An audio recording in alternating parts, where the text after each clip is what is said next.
Hello, friends, and welcome back to Malicious Compliance Stories.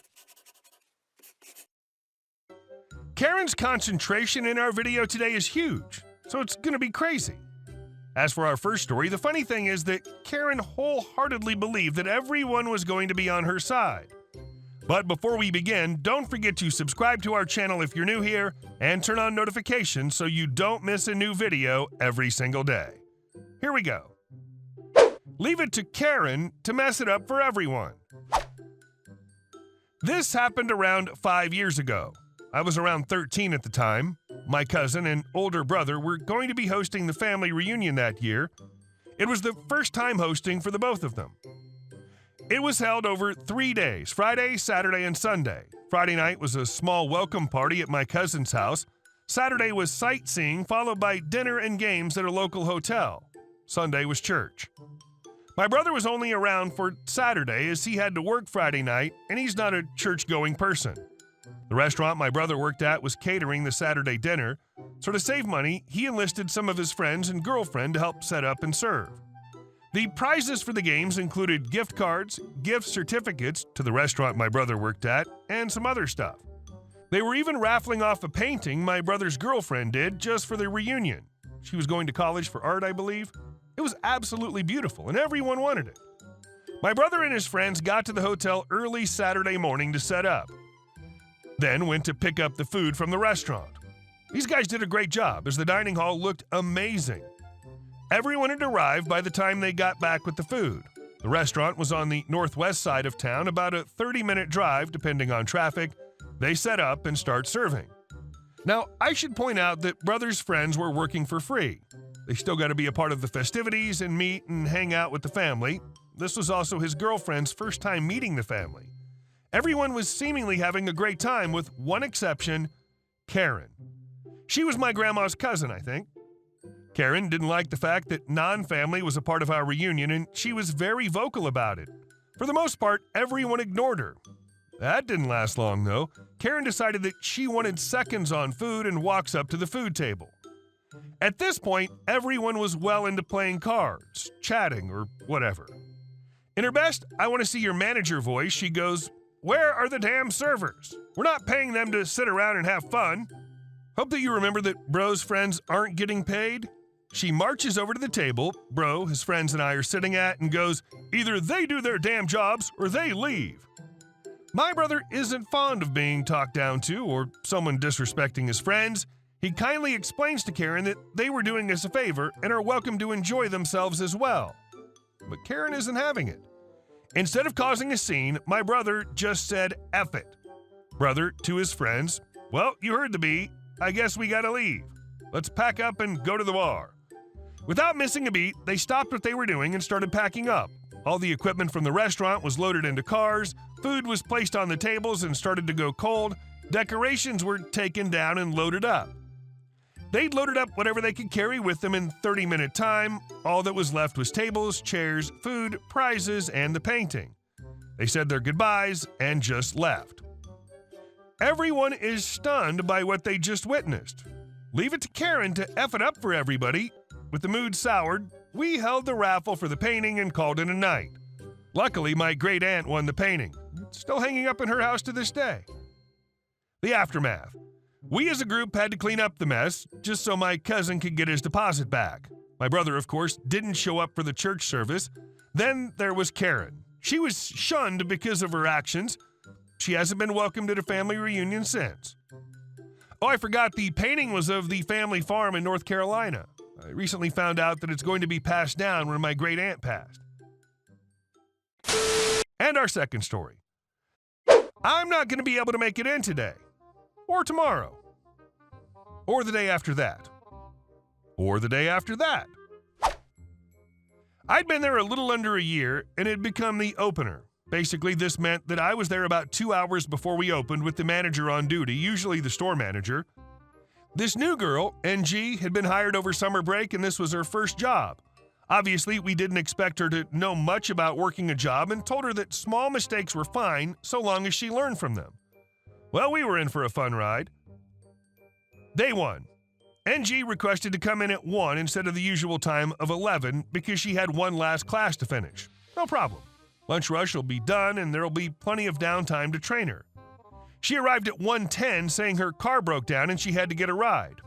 No problem. Sometimes things just happen that are out of our control. Rest of the day goes by without incident. Day 2. NG calls off because she needs to go get her car fixed. Usually not a problem because, again, things happen and she needed that car to get to work. Problem was, she called 15 minutes after she was scheduled to come in. Day 3. We're finally able to start some real training. I'm showing NG how to do stuff in the back of the house, the things that customers don't want to see, and we're making small talk. I mentioned that I'm the opener and she hits me with this. NG, I think I'd be a great opener. This job doesn't seem too hard. Me, I was here a year before they'd even consider letting me be the opener. First thing you need to do is learn these lower jobs and prove you can do them. Day 4. Friday, our busy day. NG was going to be our sub runner, easiest job in the store. Call name and sub and bring to table, so myself and the more experienced employees could focus on making the subs. She calls and says she can't make it because her friend invited her to a party. When did she call? 20 minutes before her shift was supposed to end. At this point, the store manager was ready to fire her, but decided to give her another chance. Day 5. NG calls about an hour before her shift, progress at last, sarcasm, to tell us she can't make it that day.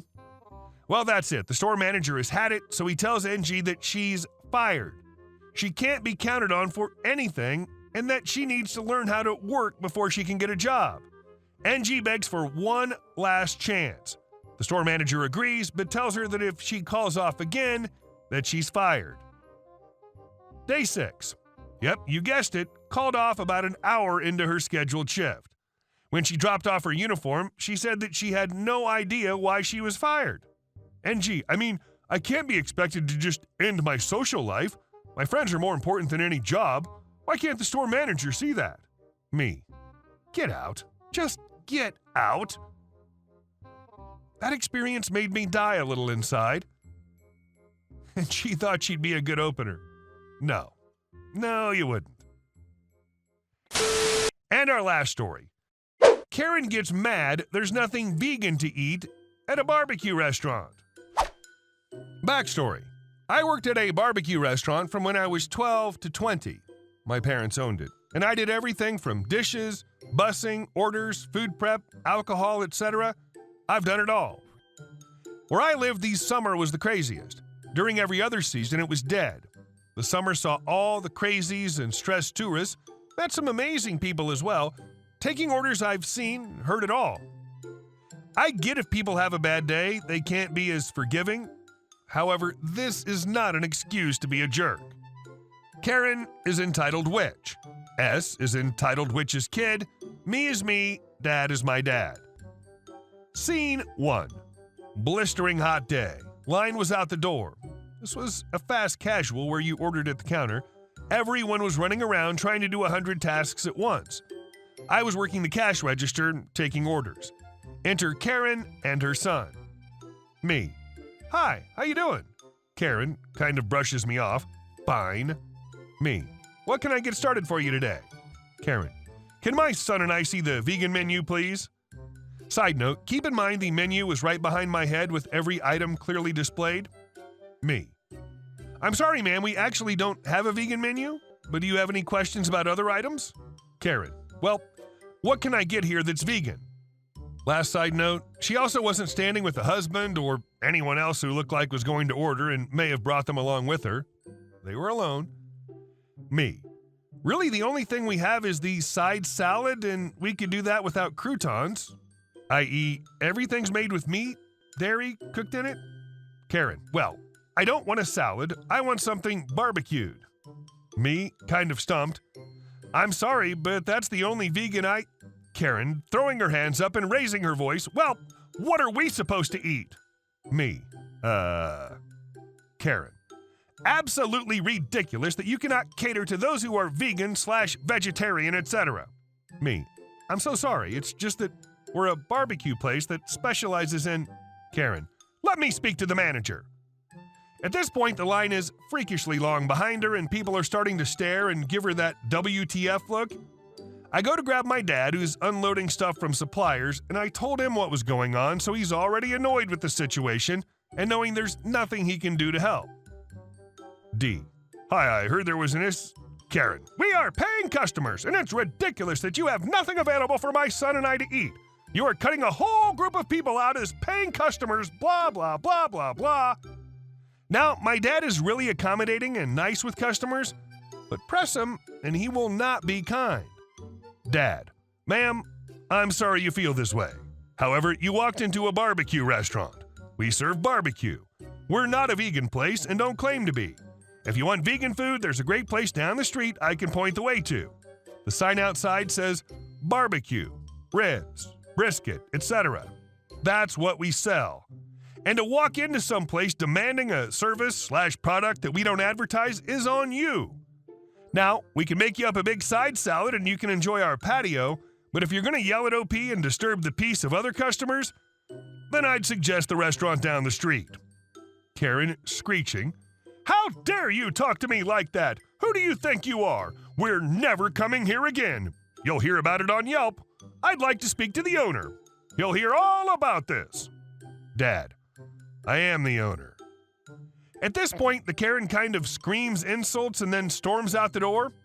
My dad then called the owner of the vegan place down the street, his friend, and let him know who may be coming his way. I got back to working, and every customer who came up afterwards that was behind her just crap-talked her with me. Never saw a Yelp review. She gives vegans a bad rap. Yelling's usually not going to get you anywhere, especially if you have a "can I speak to your manager" haircut and attitude. It's like going to KFC for a steak or to McDonald's for a Whopper. Hey guys, thank you all for watching the video. I'll see you in the next one.